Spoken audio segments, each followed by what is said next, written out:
घने वन में एक बहुत बड़ा शेर रहता था। वो रोज शिकार पर निकलता और एक ही नहीं, दो नहीं, कई कई जानवरों का काम तमाम देता। जंगल के जानवर डरने लगे कि अगर शेर इसी तरह शिकार करता रहा तो एक दिन ऐसा आएगा कि जंगल में कोई भी जानवर नहीं बचेगा। सारे जंगल में सनसनी फैल गई। शेर को रोकने के लिए कोई न कोई उपाय करना जरूरी था। एक दिन जंगल के सारे जानवर इकट्ठा हुए और इस प्रश्न पर विचार करने लगे। अंत में उन्होंने तय किया कि वे सब शेर के पास जाकर उनसे इस बारे में बात करें। दूसरे दिन जानवरों के एक दल शेर के पास पहुंचा। उनके अपनी ओर आते देख शेर घबरा गया और उसने गर्जकर पूछा, क्या बात है? तुम सब यहाँ क्यों आ रहे हो? जानवर दल के नेता ने कहा, महाराज, हम आपके पास निवेदन करने आए हैं। आप राजा हैं और हम आपकी प्रजा। जब आप शिकार करने निकलते हैं तो बहुत जानवर मार डालते हैं। आप सबको खा भी नहीं पाते। इस तरह से हमारी संख्या कम होती जा रही है। अगर ऐसा ही होता रहा तो कुछ ही दिनों में जंगल में आपके सिवाय और कोई भी नहीं बचेगा। प्रजा के बिना राजा भी कैसे रह सकता है? यदि हम सभी मर जाएंगे तो आप भी राजा नहीं रहेंगे। हम चाहते हैं कि आप सदा हमारे राजा बने रहें। आपसे हमारी विनती है कि आप अपने घर पर ही रहा करें। हर रोज स्वयं आपके खाने के लिए एक जानवर भेज दिया करेंगे। इस तरह से राजा और प्रजा दोनों ही चैन से रह सकेंगे। शेर को लगा कि जानवरों की बात में सच्चाई है। उसने पल भर सोचा, फिर बोला, अच्छी बात है, मैं तुम्हारे सुझाव को मान लेता हूँ। लेकिन याद रखना, अगर किसी भी दिन तुमने मेरे खाने के लिए पूरा भोजन नहीं भेजा तो मैं जितने जानवर चाहूंगा मार डालूंगा। जानवरों के पास तो और कोई चारा नहीं। इसलिए उन्होंने शेर की शर्त मान ली और अपने अपने घर चले गए। उस दिन से हर रोज शेर के खाने के लिए एक जानवर भेजा जाने लगा।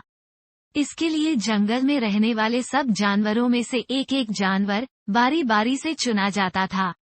कुछ दिन बाद खरगोशों की बारी भी आ गई। शेर के भोजन के लिए एक नन्हे से खरगोश को चुना गया। वो खरगोश जितना छोटा था उतना ही चतुर भी था। उसने सोचा, बेकार में शेर के हाथों मरना मूर्खता है। अपनी जान बचाने का कोई न कोई उपाय अवश्य करना चाहिए, और हो सके तो कोई ऐसी तरकीब ढूंढनी चाहिए जिसे सभी को इस मुसीबत से सदा के लिए छुटकारा मिल जाए। आखिर उसने एक तरकीब सोच ही निकाली। खरगोश धीरे धीरे आराम से शेर के घर की ओर चल पड़ा। जब वो शेर के पास पहुंचा तो बहुत देर हो चुकी थी।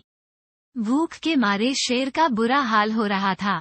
जब उसने सिर्फ एक छोटे से खरगोश को अपनी ओर आते देखा तो गुस्से से बौखला उठा और गर्ज कर बोला, किसने तुम्हें भेजा है? एक तो पिद्दी जैसे हो, दूसरे इतनी देर से आ रहे हो। जिन बेवकूफों ने तुम्हें भेजा है मैं उन सबको ठीक करूंगा। एक एक का काम तमाम न किया तो मेरा नाम भी शेर नहीं। नन्हे खरगोश ने आदर से जमीन तक झुककर, महाराज, अगर आप कृपा करके मेरी बात सुन ले तो मुझे या और जानवरों को दोष नहीं देंगे। वे तो जानते थे कि एक छोटा सा खरगोश आपके भोजन के लिए पूरा नहीं पड़ेगा, इसलिए उन्होंने 6 खरगोश भेजे थे।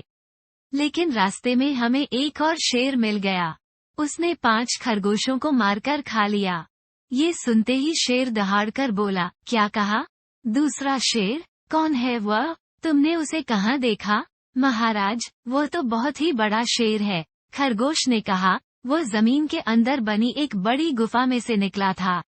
वो तो मुझे ही मारने जा रहा था, पर मैंने उससे कहा, सरकार, आपको पता नहीं कि आपने क्या अंधेर कर दिया है। हम सब अपने महाराज के भोजन के लिए जा रहे थे, लेकिन आपने उनका सारा खाना खा लिया है। हमारे महाराज ऐसी बातें सहन नहीं करेंगे। वे जरूर ही यहाँ आकर आपको मार डालेंगे। इस पर उसने पूछा, कौन है तुम्हारा राजा? मैंने जवाब दिया, हमारा राजा जंगल का सबसे बड़ा शेर है। महाराज, मेरे ऐसा कहते ही वो गुस्से से लाल पीला होकर बोला, बेवकूफ, इस जंगल का राजा सिर्फ मैं हूँ। यहाँ सब जानवर मेरी प्रजा हैं। मैं उनके साथ जैसा चाहूँ वैसा कर सकता हूँ। जिस मूर्ख को तुम अपना राजा कहते हो उस चोर को मेरे सामने हाजिर करो। मैं उसे बताऊंगा कि असली राजा कौन है। महाराज, इतना कहकर उस शेर ने आपको लिवाने के लिए मुझे यहाँ भेज दिया। खरगोश की बात सुनकर शेर को बड़ा गुस्सा आया और वो बार बार गरजने लगा। उसकी भयानक गरज से सारा जंगल दहलने लगा। मुझे फौरन उस मूर्ख का पता बताओ, शेर ने दहाड़कर कहा। जब तक मैं उसे जान से न मार दूंगा मुझे चैन नहीं मिलेगा। बहुत अच्छा महाराज, खरगोश ने कहा, मौत ही उस दुष्ट की सजा है। अगर मैं और बड़ा और मजबूत होता तो मैं खुद ही उसके टुकड़े टुकड़े कर देता। चलो, रास्ता दिखाओ, शेर ने कहा। फौरन बताओ किधर चलना है।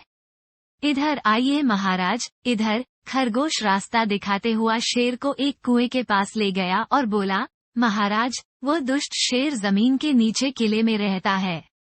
जरा सावधान रहिएगा, किले में छुपा दुश्मन खतरनाक होता है। मैं उससे निपट लूंगा। शेर ने कहा, तुम ये बताओ कि वो है कहाँ? पहले जब मैंने उसे देखा था तब तो वो यहीं बाहर खड़ा था। लगता है आपको आता देखकर वो किले में घुस गया। आइए मैं आपको दिखाता हूँ। खरगोश ने कुएं के नजदीक आकर शेर से अंदर झांकने के लिए कहा। शेर ने कुएं के अंदर झांका तो उसे कुएं के पानी में अपनी परछाई दिखाई दी। परछाई को देखकर शेर जोर से दहाड़ा। कुएं के अंदर से आती हुई अपने ही दहाड़ने की गूंज सुनकर उसने समझा कि दूसरा शेर भी दहाड़ रहा है। दुश्मन को तुरंत मार डालने के इरादे से वो फौरन कुएं में कूद पड़ा। कूदते ही पहले तो वो कुएं की दीवार से टकराया, फिर धड़ाम से पानी में गिरा और डूबकर मर गया। इस तरह चतुराई से शेर से छुट्टी पाकर नन्हा खरगोश घर लौटा।